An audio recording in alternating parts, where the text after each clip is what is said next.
نحمدہ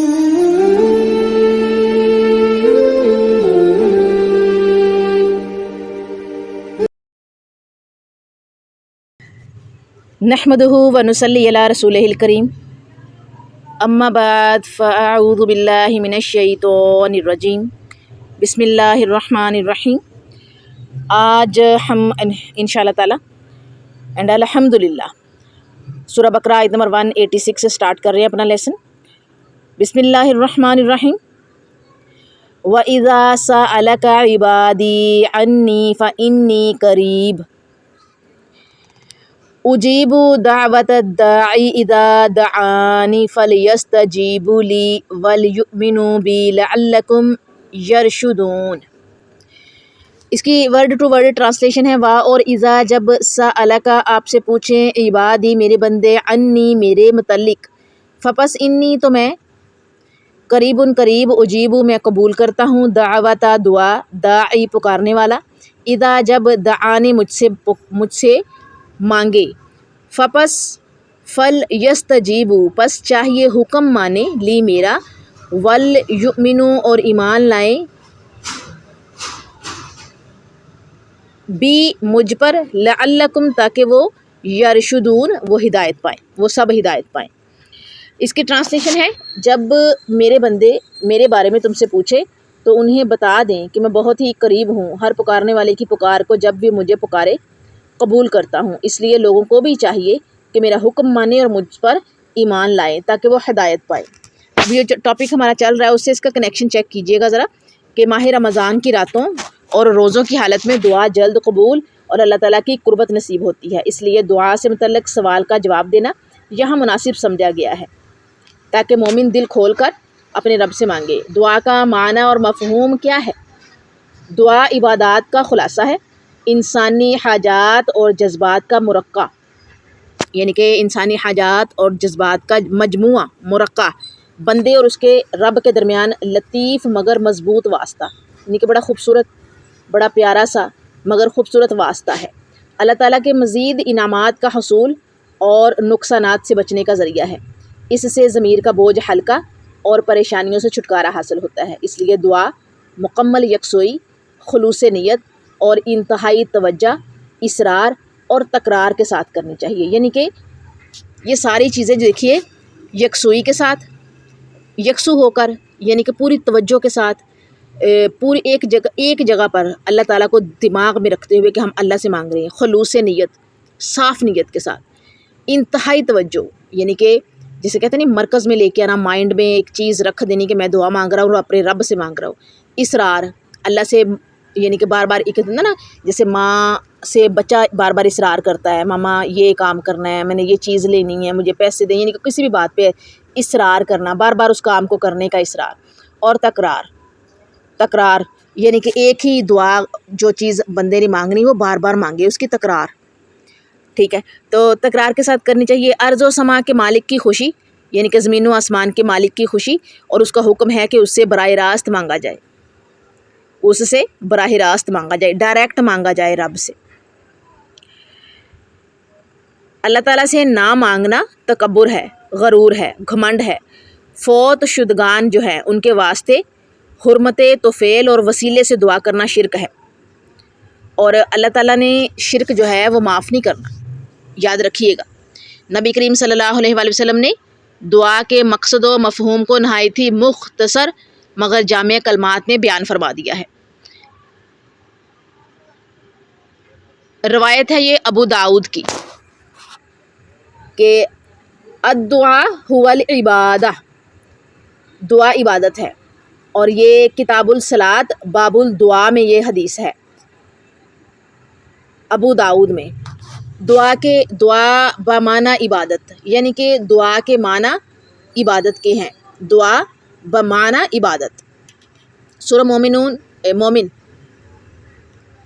اس کی ٹرانسلیشن بعد میں رکھتے ہیں آپ کے سامنے، پہلے آپ کے سامنے یہ رکھتے ہیں کہ اس آیت کو ہم بعد میں، اس کی چھوٹی سی یہ آیت ہے، اس کی ٹرانسلیشن میں آپ کو بعد میں بتاتی ہوں کہ تمہارے رب کا ارشاد ہے کہ مجھے پکارو میں تمہاری دعا قبول کروں گا، جو لوگ میری عبادت سے بے پرواہی کرتے ہیں انہیں ذلیل و خوار کر کے جہنم میں داخل کیا جائے گا۔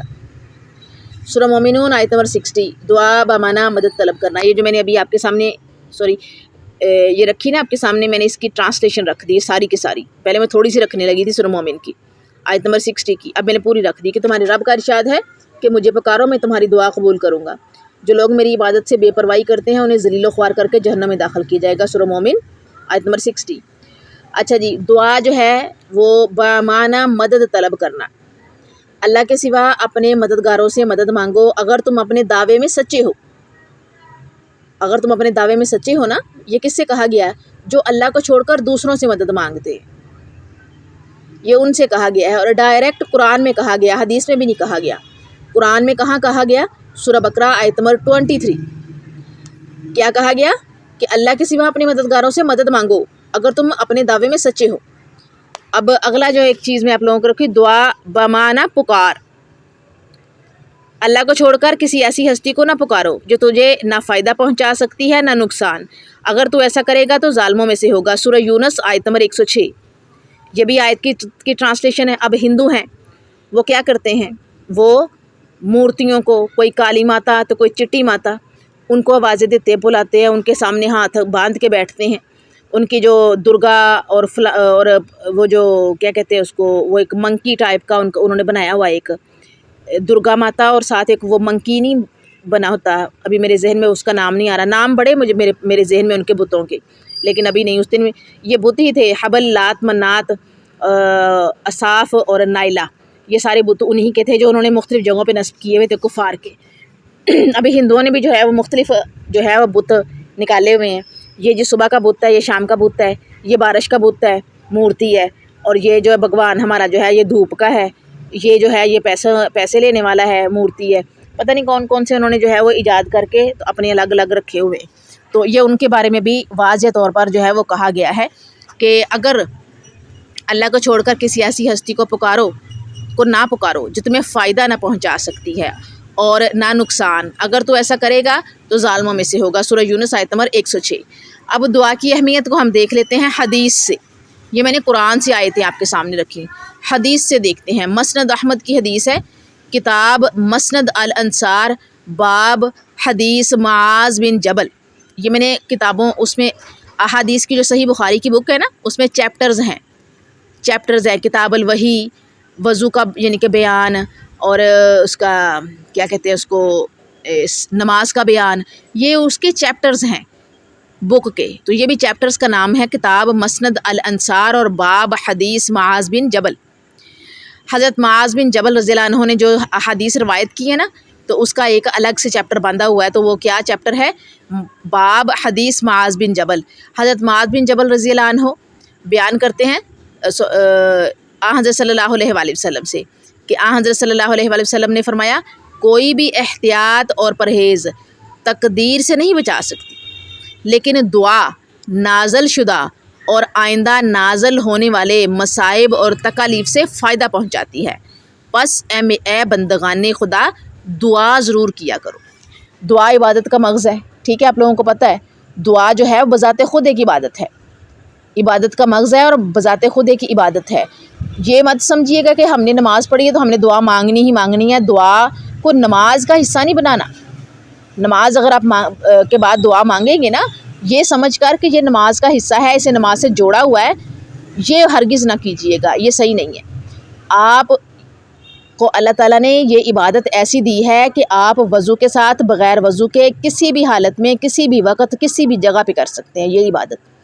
ہاتھ اٹھائیے، ٹھیک ہے، حسبنا اللہ و نعم الوکیل کہیے، لا الہ الا اللہ، لا الہ الا انت سبحانک انی کنت من الظالمین کہیے، ٹھیک ہے. یا حی یا قیوم برحمتک استغیث کہیے. الحمد شریف اور کل شریف پڑھیے اور اللہ سے دعا مانگنی شروع کر دیجیے. یہ جو آپ سے سارا کچھ پڑھیں گے نا، یہ بھی خود دعائیں ہیں.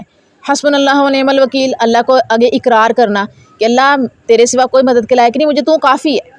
یا حی یا قیوم برحمتک استغیث، یہ بھی اللہ کی تعریف بیان کر کے اس کو بتانا کہ اللہ تو زندہ اور قائم ہے اور تو تیرا محتاج ہوں میں، تیری مدد چاہیے مجھے.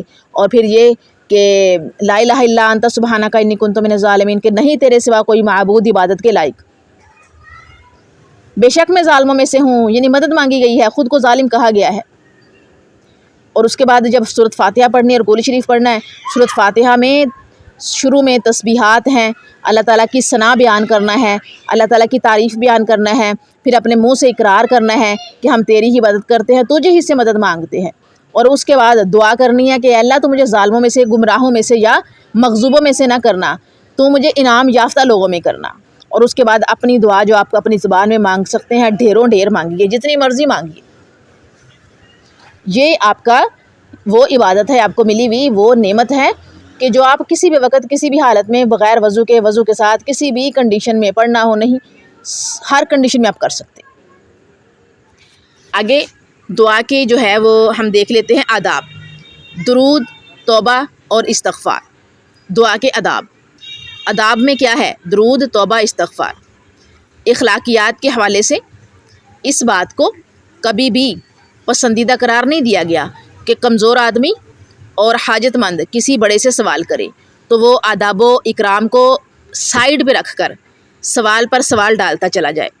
اس انداز سے نہ صرف مانگنے والا محروم ہو سکتا ہے، بلکہ اس بات کا جسے کہتے ہیں ایک مضبوط امکان ہے، قوی امکان ہے کہ دینے والا اس طرح مانگنے پر ناراض ہو جائے گا۔